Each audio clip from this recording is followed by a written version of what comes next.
Good morning, Vande Mataram. स्वागत है आप सभी का इस क्लास में, जहां पर हम पढ़ने वाले हैं टू डायमेंशनल कोऑर्डिनेट ज्योमेट्री का एक इंपॉर्टेंट टॉपिक जिसका नाम है अतिपरवलय यानी कि हाइपरबोला, और जिसके टॉप 3 इंपॉर्टेंट क्वेश्चन आज हम करने वाले हैं। मैं हूं डॉक्टर नरेश मिनारिया और फिर से स्वागत है आप सभी का। बिना समय गंवाए आगे बढ़ते हैं। ये रहा हमारा टॉप 3 क्वेश्चन का पहला क्वेश्चन। यदि एक अतिपरवलय तथा इसके संयुग्मी अतिपरवलय की उत्केंद्रता क्रमशः ई तथा ई डैश हो तो सिद्ध कीजिए कि 1/e square plus 1/e dash square is equal to 1। तो हमारे पास दो हाइपरबोला है यहां पर। एक हाइपरबोला स्टैंडर्ड लेंगे और दूसरा उसका संयुग्मी हाइपरबोला यानी कि कॉन्जुगेट हाइपरबोला ले लेंगे। तो दोनों की इक्वेशन में लिख देता हूं यहां पर। स्टार्ट करते हैं हम पढ़ना सॉल्यूशन। अतिपरवलय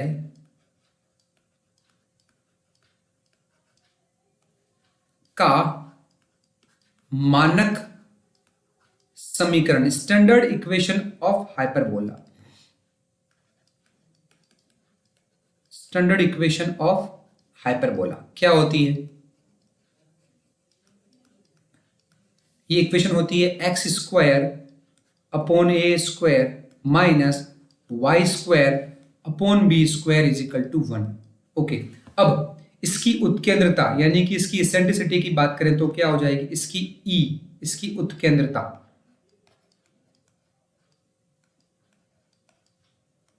जिसे हम ई से शो करते हैं, तो इसकी उत्केंद्रता का समीकरण होता है, फॉर्मूला होता है e square is equal to 1 plus b square upon a square. इसको थोड़ा सिंप्लीफाई कर लेते हैं हम, तो यहां से आपको ई स्क्वायर क्या मिल जाएगा? ए स्क्वायर, एलसीएम ले लेते हैं, a square upon a square plus b square upon a square. और हमें रिक्वायरमेंट है यहां पर 1/e स्क्वायर की, तो 1/e स्क्वायर यहां से क्या आ जाएगा? 1/e square is equal to a square upon a square plus b square. इसी तरीके से इक्वेशन नंबर 1 हम ले लेते हैं इसको, और इसी तरीके से हम ई डैश की वैल्यू भी निकाल लेते हैं। तो सेकंड आपसे पूछा है संयुग्मी अतिपरवलय, तो यहां पर देखते हैं कि संयुग्मी अतिपरवलय की इक्वेशन क्या होती है। संयुग्मी अतिपरवलय यानी कि कॉन्जुगेट हाइपरबोला की इक्वेशन क्या होती है और उसकी इसेंट्रिसिटी का फॉर्मूला क्या होता है? कॉन्जुगेट हाइपरबोला होता है x square upon a square minus y square upon b square is equal to होता है -1। जी हाँ, -1। और इसकी उत्केंद्रता का सूत्र होता है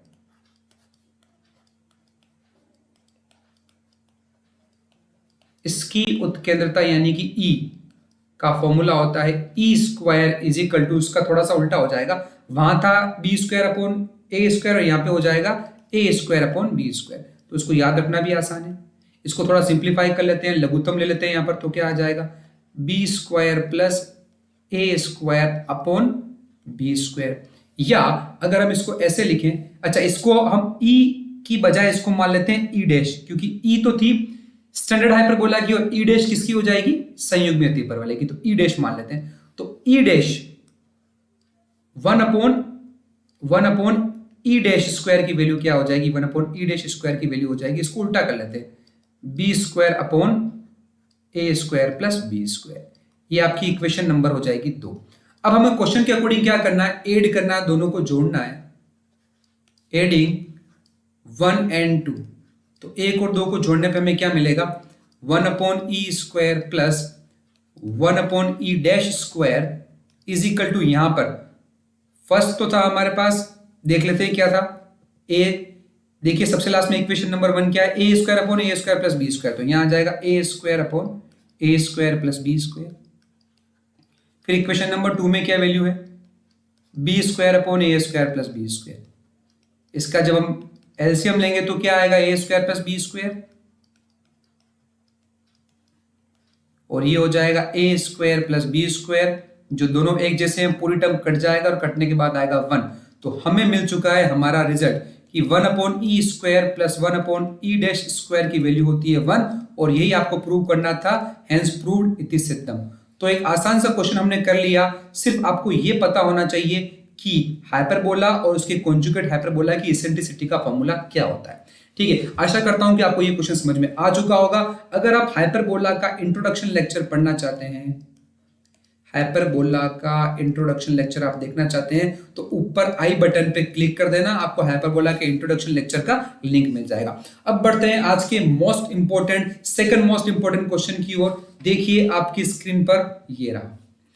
उस अति परवलय का समीकरण ज्ञात कीजिए जिसकी नाभि 2,1, फोकस 2,1 है। डायरेक्ट्रिक्स यानी कि नियता की इक्वेशन है 2x plus 3y minus 1 is equal to 0। Eccentricity उत्केंद्रता दे रखी है 2। साथ ही साथ हमें इसके केंद्र के निर्देशांक यानी कि सेंटर के कोऑर्डिनेट भी फाइंड करने हैं। स्टार्ट करें, क्वेश्चन को करें। तो सबसे पहले मैं आपको बता दूं कि हम एक फॉर्मूला यूज में लेंगे, सूत्र जिसको हम कह सकते हैं वो है इसेंट्रिसिटी का फॉर्मूला। आपको पता है कि SP upon SP is equal to होता है EPM।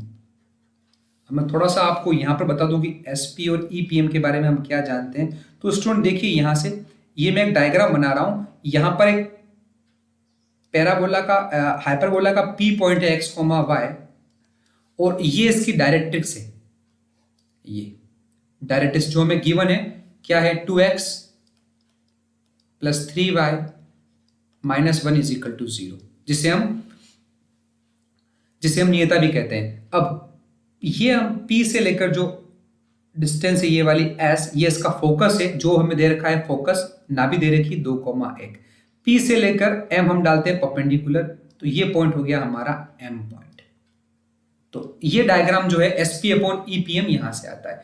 या इसको हम ये भी कह सकते हैं कि S, चलिए इसको सीधा हम सोल्व कर लेते हैं। तो क्या आएगा देखिए, S से लेकर P की डिस्टेंस, तो S से P, डायग्राम देखिए ध्यान से आप, S से P की डिस्टेंस क्या हो जाएगी, x माइनस 2 का होल स्क्वायर, दूरी सूत्र लगा रहे सीधा, y माइनस 1 का होल स्क्वायर अंडर रूट दूरी सूत्र में इज इक्वल टू E हमारे पास है इसेंट्रिसिटी 2, और PM, P से M डाला है परपेंडिकुलर। तो परपेंडिकुलर कैसे डालेंगे देखो दोस्तों, यहां पर समझो, 2x plus 3y minus 1 upon x का कोफिशिएंट का स्क्वायर यानी कि 4 और y के कोफिशिएंट का स्क्वायर यानी कि 9, और यहां पर हो जाएगा हमारे पास इस तरीके से क्वेश्चन। इसको आगे और सॉल्व करने से पहले हम दोनों और वर्ग ले लेते हैं, दोनों तरफ स्क्वायर कर लेते हैं, जिससे सॉल्यूशन इजी हो जाएगा। अगर आप जानना चाहते हैं कि ये वाला फॉर्मूला कहां से आया, यानी कि ये परपेंडिकुलर डिस्टेंस P से M की जो डिस्टेंस हमने निकाली ये कहां से आया, तो मैं आपको बता दूं, आप वीडियो के डिस्क्रिप्शन में कोऑर्डिनेट ज्योमेट्री के फॉर्मूले जरूर देख लेना, आपको सारे फॉर्मूले मिल जाएंगे और कभी कोई प्रॉब्लम नहीं आएगी। तो दोनों और वर्ग कर लेते हैं, यहां पर स्क्वायर करने पर क्या हो जाएगा, वर्ग करने पर यहां से तो अंडर रूट हट जाएगा, तो ये हो जाएगा x माइनस 2 का square whole square, y minus 1 का होल स्क्वायर, यहाँ पे 2 का हो जाएगा 4, और यहां पर आ जाएगा 2x प्लस 3y माइनस 1 का होल स्क्वायर, और नीचे 4 और 9 13 का अंडर रूट का स्क्वायर हो जाएगा यहाँ पर 13। क्रॉस मल्टीप्लाई कर लेंगे हम, यहाँ पर क्रॉस मल्टीप्लाई करने पर क्या हो जाएगा देखिए, यहाँ पर 13 इधर आ जाएगा, और ये हो जाएगा x माइनस 2 का whole square plus y minus 1 का whole square is equal to 4, 2x plus 3y minus 1 का होल स्क्वायर। स्टूडेंट जब हम इसको सिंप्लीफाई करेंगे, इसको सॉल्व करेंगे दोनों तरफ से मल्टीप्लाई करके, तो काफी सारी टर्म्स कैंसिल हो जाएगी और लास्ट में हमें एक फाइनल आंसर मिलेगा। मैं वही फाइनल आंसर यहाँ पे लिख देता हूं जो आपको भी सॉल्व करने पर मिल जाएगा। तो हमें यहाँ पर इक्वेशन मिल जाएगी हाइपरबोला की 3x square plus 48xy plus 23y square plus 36x plus 2y minus 61 is equal to 0. This is the required equation of hyperbola. अभी स्टूडेंट क्वेश्चन यहाँ पे खत्म नहीं हुआ है, हमें एक कंसेप्ट और फाइंड करना है। क्वेश्चन में था कि आप सेंटर भी फाइंड कीजिए, आप केंद्र भी ज्ञात कीजिए, तो केंद्र को भी हल कर लेते हैं। स्टूडेंट ध्यान दीजिए, यहाँ पर सेंटर, हाइपरबोला के सेंटर निकालने का हमारे पास 3 मेथड है। तो सबसे पहला फर्स्ट मेथड में आपके सामने डिस्कस करता हूं जो हाइपरबोला का सेंटर निकालने के काम आएगा। फर्स्ट मेथड क्या है देखिए, जो हमारे पास हाइपरबोला की इक्वेशन है मैं उसको f के इक्वल मान लेता हूं। क्या इक्वेशन है, f के इक्वल मान लिया, 3x square plus 48xy plus 23y square plus 36x plus 2y minus 61, ये मैंने मान लिया हाइपरबोलिक इक्वेशन किसके इक्वल, f के इक्वल। अब आपको क्या करना है, आपको फाइंड करना है del f by del x, यानी कि f का पार्शियल डिफरेंशिएशन आंशिक अवकलन with respect to x, and आपको फाइंड करना है del f by del y। तो ये किस तरीके से हम फाइंड करेंगे, देखिए सबसे पहले f का with respect to x differentiation करोगे तो 3x स्क्वायर का हो जाएगा 6x, 48xy में y कांस्टेंट है तो सिर्फ आपका बचेगा 48x का हो जाएगा 1, y एज इट इज रहेगा यहां पर, ठीक है, प्लस 23y स्क्वायर का 0 हो जाएगा, 36x का सिर्फ बचेगा हमारे पास 36। इसी तरीके से आप क्या कर लोगे, del f by del y भी फाइंड कर लोगे। Del f by del y क्या हो जाएगा आपके पास, f का, इस इक्वेशन का f का विद रिस्पेक्ट टू हम क्या करेंगे y पार्शियल डिफरेंशिएशन, तो क्या हो जाएगा 3x स्क्वायर का हो जाएगा 0, 48xy में x कांस्टेंट है तो हमारे पास बचेगा सिर्फ 48y, प्लस 23y स्क्वायर का हो जाएगा 2 आगे आ जाएगा 46y, ठीक है, यहां पर y का हो जाएगा 1 और x बचेगा इस जगह पे तो सिर्फ x आएगा यहां पर, ओके, x लिख देते हैं यहां पर x ओनली। और अब नेक्स्ट 2y का हो जाएगा 2। अब हमें क्या करना है, आप del f by del x को 0 के इक्वल रखो और वैल्यू निकालो, और आप del f by del y को भी 0 के इक्वल रखो और xy की वैल्यू निकाल लो, तो जो भी xy की वैल्यू होगी वही आपका सेंटर होगा। जैसे कि 6x plus 48y plus 36 is equal to 0 and 48x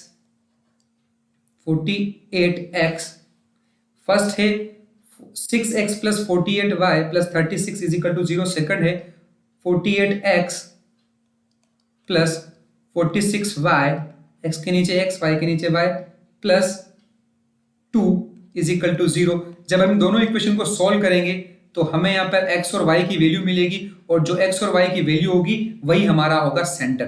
तो आप सोल्व कीजिए और आंसर निकालिए। मैं आपके सामने यहाँ पे आंसर सीधा लिख रहा हूँ, वो है 10/13 x की वैल्यू और -11/13 y की वैल्यू। तो स्टूडेंट यही हमारे हाइपरबोला के सेंटर हैं। ये हमारा पहला मेथड था, फर्स्ट मेथड। इसके अगर आपको ये मेथड समझ नहीं आया, थोड़ा टफ लगा, आपको लगा लेंदी है, तो मैं आपको एक और डायरेक्ट फॉर्मूला का मेथड सिखा देता हूं, वो भी सेंटर निकालने का ही मेथड है। देख लीजिए, डायरेक्ट सेकंड मेथड की ओर चलते हैं। मेथड सेकंड,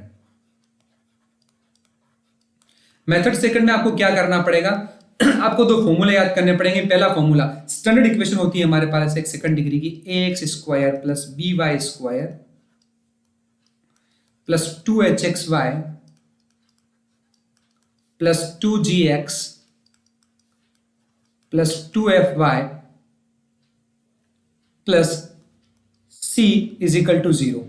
हमें इससे हमारी हाइपरबोला की इक्वेशन से कंपेयर करना पड़ेगा। हमारी हाइपरबोला की इक्वेशन थी 3x स्क्वायर, ये थी हमारे पास, we have 3x square plus 48xy, 48xy को यहां लिख देते ताकि कंपेयर करना आसान रहेगा। by स्क्वायर यानी कि 23y स्क्वायर यहां आ जाएगा, कंपेयर करना और आसान हो जाएगा इससे। 2gx यानी कि 2gx यानी कि 36x, 2fy यानी कि 2y। अब आप बताइए यहाँ पे कि a b c f g h की वैल्यू क्या हो जाएगी सॉल्व करने पर। कंपेयर कीजिए, कंपेयर करते हैं इसको, कंपेयरिंग बोथ इक्वेशंस। क्या क्या मिलेगा, देखिए यहाँ पे a की जगह आपको क्या मिल जाएगा 3, b की जगह आपको क्या मिल जाएगा 23, इसी तरह 2hxy की जगह लिखा हुआ 48xy, तो h को सॉल्व करने पे मिलेगा आपको 24। इसी तरह 2gx की जगह 36x है तो g मिल जाएगा 18, और b हो चुका है, c मिल जाएगा कांस्टेंट -61, और f मिल जाएगा हमें यहाँ पर f हमारा होता है 2fy, और 2fy की जगह यहाँ पर 2y, तो f हो जाएगा 1। अब मैं यूज कर रहा हूं यहाँ पे formula of centre, formula of centre. तो सेंटर का फॉर्मूला होता है hf minus bg upon ab minus h square. ये x के कोऑर्डिनेट हो गए सेंटर में, और y के कोऑर्डिनेट का फॉर्मूला हो जाएगा हमारे पास hg माइनस af अपॉन वही same ab minus h square. अब ये सारी वैल्यूज यहां पुट करोगे आप तो आपको वही आंसर फिर से मिल जाएगा। A b c f g h के लिए पुट करने में आपको मिल जाएगा 10/13 कोमा -11/13 जो आपके सेंटर का कोऑर्डिनेट है और हमें पहले भी ये मिल चुका है। ठीक है, तो ये तो मेथड नंबर सेकंड था। ये थोड़ा सा शॉर्ट है पर ये फॉर्मूले पे बेस्ड है। जब तक आपको फॉर्मूले लर्न नहीं होंगे तब तक आप ये नहीं कर पाओगे। एक और मेथड आपको बता देता हूं, वो थोड़ा सा ज्योमेट्रिकल कंसेप्ट बेस्ड है, उसको भी हम देख लेते हैं। Method number third. दोस्तों आपको एग्जाम में यदि क्वेश्चन आता है तो आपको एक ही मेथड अप्लाई करना है, कोई सा भी जो आपको अच्छा लगे। मैं तीनों सिखा रहा हूं पर आप एक ही अप्लाई करेंगे क्वेश्चन में। ठीक है, तो हम क्या कर रहे हैं यहां पे देखिएगा ध्यान से।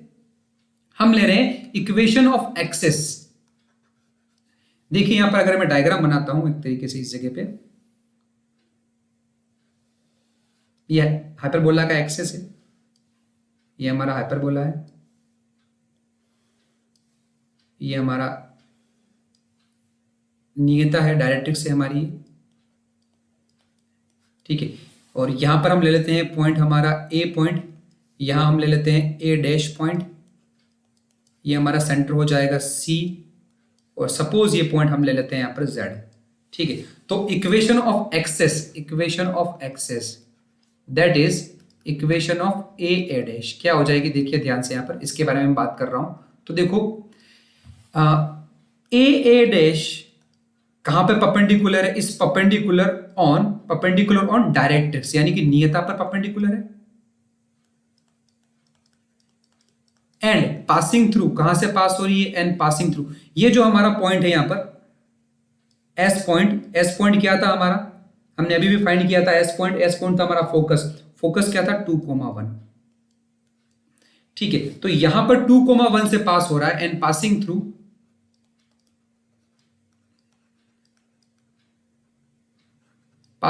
2,1। तो ऐसी इक्वेशन जो एक लाइन पर परपेंडिकुलर हो और 2,1 से पास हो, उसकी इक्वेशन क्या हो जाएगी, ये भी एक फॉर्मूला है।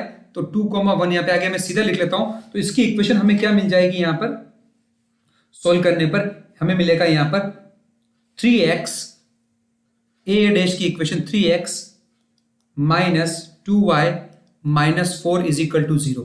This is equation of a dash, axes की इक्वेशन है।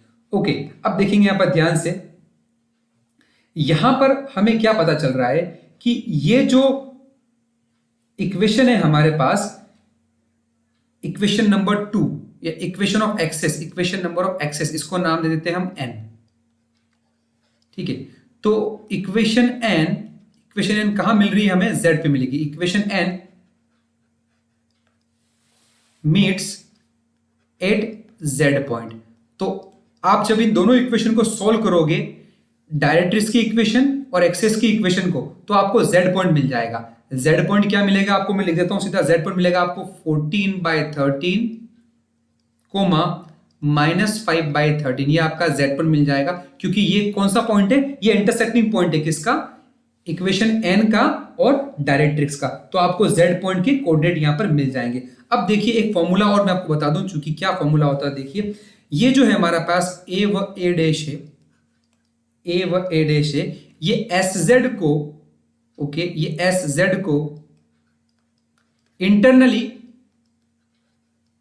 एंड एक्सटर्नली डिवाइड करते हैं, विभाजित करते हैं, यानी कि आंतरिक और बाह्य विभाजन करते हैं, डिवाइड करते हैं। और किस रेशो में करते हैं, ये रेशो होता है इनका ES/1, यानी कि अर्थात ES/1 यानी कि ये अपना क्या है, ये 2, यानी कि ये 2:1 में विभाजित करते हैं। कौन, A'(SZ) को। तो यहां पर हम इंटरनल डिवीजन और एक्सटर्नल डिवीजन का फॉर्मूला लगा देंगे और उसको सॉल्व कर लेंगे। तो क्या हो जाएगा स्टूडेंट, देखिए यहां पर ध्यान से, फॉर्मूला लगाने पर using formula of internal and external division, using formula of internal and external division. तो हमें ये फॉर्मूला जब आप यूज करोगे तो आपको क्या मिलेगा, आपको ए पॉइंट के कोऑर्डिनेट मिल जाएंगे। क्या मिल जाएंगे, ए पॉइंट के कोऑर्डिनेट वो हो जाएंगे आपके पास 18/13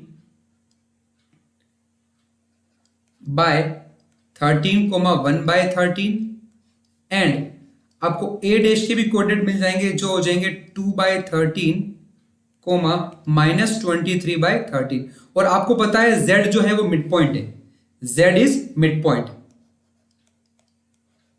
ओके, ZC जो है हमारा वो मिड पॉइंट है, जो सेंटर निकालना है Z ने, C is mid point, c is mid point, जो सेंटर जो है वो हमारा मिड पॉइंट है, ठीक है, सी इज मिड पॉइंट। तो मिड पॉइंट का फॉर्मूला लगा दो आप, जो आसान है, दोनों को जोड़ के 2 का डिवाइड कर दो। तो मिड पॉइंट का जब आप फॉर्मूला लगाओगे तो आपको मिलेगा 10/13 माइनस 11/13। तो ये था हमारा तीसरा तरीका सेंटर निकालने का। पहला तरीका था हमारे पास ये, जो हमने पार्शियल डिफरेंशियल करके निकाला। सेकंड मेथड था हमारा जो फॉर्मूला लगा के निकाला, और थर्ड मेथड ये था जो हमने ज्योमेट्रिकल कंसेप्ट लगा के निकाला। सबसे आपका आंसर सही आएगा। कोई भी एक मेथड जो आपको पसंद आए वो यूज में ले लीजिए और सॉल्व कर लीजिए। तो ये तो था हमारा टॉप 3 क्वेश्चन में से दूसरा क्वेश्चन। अब बात करते हैं हम आज के लास्ट मोस्ट इंपोर्टेंट हाइपरबोला के क्वेश्चन की ओर, और वो क्वेश्चन आपकी स्क्रीन के ऊपर ये रहा, क्वेश्चन नंबर 3। बट उससे पहले आप एक होमवर्क में क्वेश्चन जरूर ट्राई कीजिएगा जो आपके सामने लिखा हुआ है। जो अभी हमने क्वेश्चन किया वैसा ही है। आपके पास फोकस है 1,2, आपके पास डायरेक्ट्रिक्स की इक्वेशन है, नियता का समीकरण है, उत्केंद्रता है। आपको इसके केंद्र के निर्देशांक भी ज्ञात करने हैं और अतिपरवलय का समीकरण भी ज्ञात करना है। आप आंसर कमेंट जरूर कीजिएगा। ये वीडियो कैसा लगा ये भी कमेंट जरूर कीजिएगा और इसको सोल्व कीजिएगा। अभी जो हमने क्वेश्चन देखा ये वैसा ही क्वेश्चन है। चलिए जी आगे बढ़ते हैं। टॉप 3 क्वेश्चन का लास्ट क्वेश्चन ये रहा आपके सामने स्क्रीन पे। सिद्ध कीजिए कि आयतीय अतिपरवलय x square minus y square is equal to a square की अभिलंब जीवाओं के मध्य बिंदु का बिंदु पथ y square minus x square का whole cube is equal to 4x square y square is equal to a square है। स्टूडेंट घबराने वाली कोई बात नहीं है। इस क्वेश्चन में जितने भी फॉर्मूले आएंगे मैं एक एक फॉर्मूला आपको यहाँ पे एक्सप्लेन करने वाला हूं, समझाने वाला हूं, ठीक है। ध्यान दीजिए। हम क्या जानते हैं? हम जानते हैं कि एक फॉर्मूला लिखने वाला हूं, rectangular hyperbola x square minus y square is equal to a square के लिए अभिलंब जीवा यानी कि नॉर्मल कोड का फॉर्मूला क्या होता है? फॉर्मूला लिख रहा हूं, ध्यान दीजिएगा यहां पर। x cos theta plus y cot theta is equal to 2a। This is a formula of अभिलंब जीवा, नॉर्मल कोड का फॉर्मूला है ये। इक्वेशन नंबर 1 नाम दे देते हैं हम इसको, ठीक है। एक और फॉर्मूला यूज कर रहा हूं मैं, माना यदि मिड पॉइंट यानी कि मध्य बिंदु, मिड पॉइंट x1 y1 है। आपको पहली इक्वेशन का फॉर्मूला याद करना है, दूसरा भी याद करना है जो बता रहा हूं। मिड पॉइंट x1 y1 है तो जीवा का समीकरण इक्वेशन ऑफ कोड क्या हो जाएगी? फिर से लिख रहा हूं formula, x1 minus y1 is equal to x1 square minus y1 square. This is equation number 2। Question में दे रखा है अभिलंब जीवा, तो उसका फॉर्मूला आ गया ये। क्वेश्चन में दे रखा है मध्य बिंदु, तो मध्य बिंदु यदि मिड पॉइंट x1 y1 हो जाएगा तो जीवा का फॉर्मूला ये हो जाएगा। अब according to question, equation number 1 और 2 सेम कोड को रिप्रेजेंट करती है। इक्वेशन 1 एंड 2 एक ही जीवा का समीकरण है, एक ही जीवा यानी कि कोड की इक्वेशन है। तो दोनों की तुलना कर लेंगे। तो क्या करेंगे? दोनों की तुलना करेंगे। तो इक्वेशन 1 क्या थी? इक्वेशन 1 फिर से लिख दे रहा हूं, देखना ध्यान से। x cos theta plus y cot theta is equal to 2a, तथा इक्वेशन 2 क्या है? Equation 2 x1 minus y1 is equal to x1 square minus y1 square. दोनों की तुलना यानी कि कंपेयर करेंगे। करो कंपेयर, क्या हो जाएगा? कंपेयर कैसे करेंगे?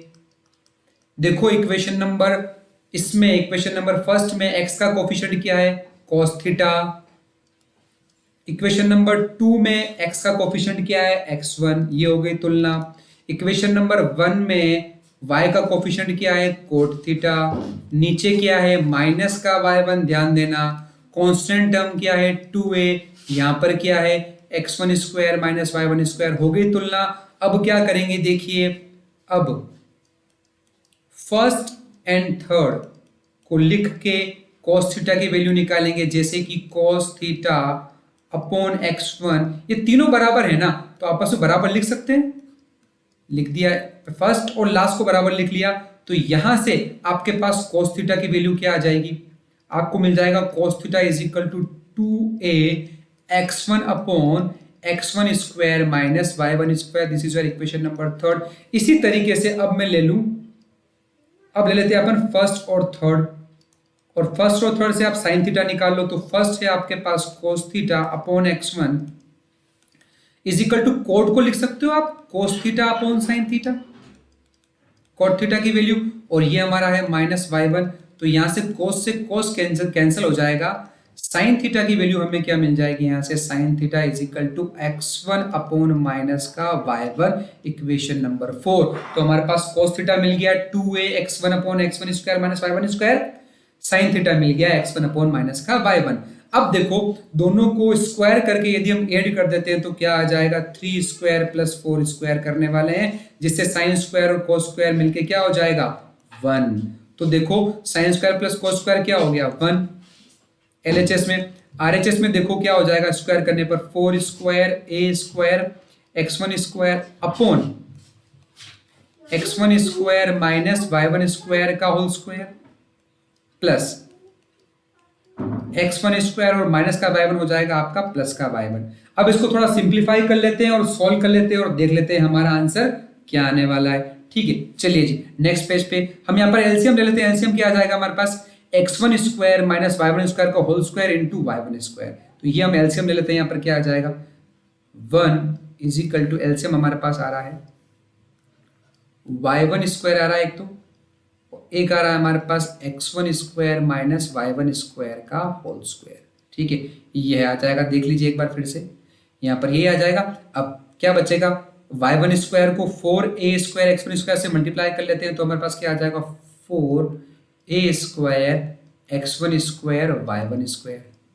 यहाँ क्या बच जाएगा, प्लस x1 प्लस का x1 square into x1 square minus का y1 स्क्वायर।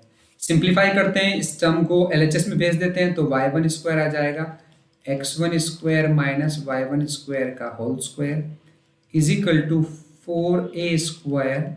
बस इसको सिंप्लीफाई करना है और लास्ट में आंसर लेके आना है, बाकी काम हमारा हो चुका है। फॉर्मूले सारे हम अप्लाई कर चुके हैं। यहाँ पे भी एक स्क्वायर आ जाएगा, यहाँ पे स्क्वायर लगा दो आप, बहुत सारे स्क्वायर है, कहीं हम लगाना भूल ना जाए। अब इस टर्म को हम भेज देते हैं इस तरफ, y1 स्क्वायर हो जाएगा x1 square minus y1 square का whole square minus x1 square minus y1 square का whole square is equal to 4a square x1 square y1 square. यहां से हम कॉमन ले लेंगे x1 स्क्वायर माइनस का y1 स्क्वायर, तो क्या हो जाएगा, यहां से कॉमन लेने पर होल स्क्वायर, यहां बच जाएगा y1 स्क्वायर माइनस का x1 square is equal to 4a square x1 square y1 square. अब देख लेते हैं हमें रिक्वायरमेंट क्या है, हमें प्रूव क्या करना है वो देख लेते हैं, फिर उसके बाद इसको सिंप्लीफाई करते हैं। प्रूव हमें करना है ये result, y square minus x square का होल क्यूब। तो यहां पर इस क्वेश्चन में यहां से अगर मैं माइनस कॉमन ले लूं यहां से, तो माइनस बाहर आके प्लस बन जाएगा, क्यों, क्योंकि होल स्क्वायर है, और ये बन जाएगा y स्क्वायर x1 स्क्वायर का square y square minus x1 square, और दोनों मिलके बन जाएगा होल क्यूब, जो हमारे क्वेश्चन की रिक्वायरमेंट है। तो यहां पर क्या बन जाएगा, y1 square minus x1 square का होल क्यूब, क्योंकि ये स्क्वायर और ये पावर 1 दोनों मिलके हो जाएगी होल क्यूब, और ये हो जाएगा 4a स्क्वायर। अब सिर्फ एक ही कमी पड़ रही है हमें, ये 1 1 बहुत आ रहा है, ये हटाना पड़ेगा। देखो रिक्वायर्ड लोकस रिक्वायर्ड लोकस में हम क्या करते हैं, अभिष्ट बिंदु पथ में हम क्या करते हैं, हम x1 y1 की जगह पुट कर देते हैं xy। क्यों? क्योंकि x1 y1 तो एक पर्टिकुलर पॉइंट है, इसको जनरलाइज करने के लिए y1 की जगह लगा दिया y, x1 की जगह लगा दिया x, तो बन गया y square minus x square का whole cube is equal to 4a square x square y square. This is your answer, hence proved. तो यहां पर हमने देखा टॉप 3 क्वेश्चंस ऑफ हाइपरबोला। तो आपको यहां पर अगर कोई भी प्रॉब्लम है तो आप कमेंट कर दीजिए। ज्योमेट्री के और भी क्वेश्चंस के लिए आप डिस्क्रिप्शन में जाके वीडियोस चेक कर सकते हैं, और आशा करता हूं कि आपको सारे क्वेश्चन समझ में आ चुके होंगे। क्लास में बने रहने के लिए आपका बहुत बहुत धन्यवाद। जो लोग नए हैं प्लीज चैनल को सब्सक्राइब कर लीजिए और प्लेलिस्ट में जाकर या फिर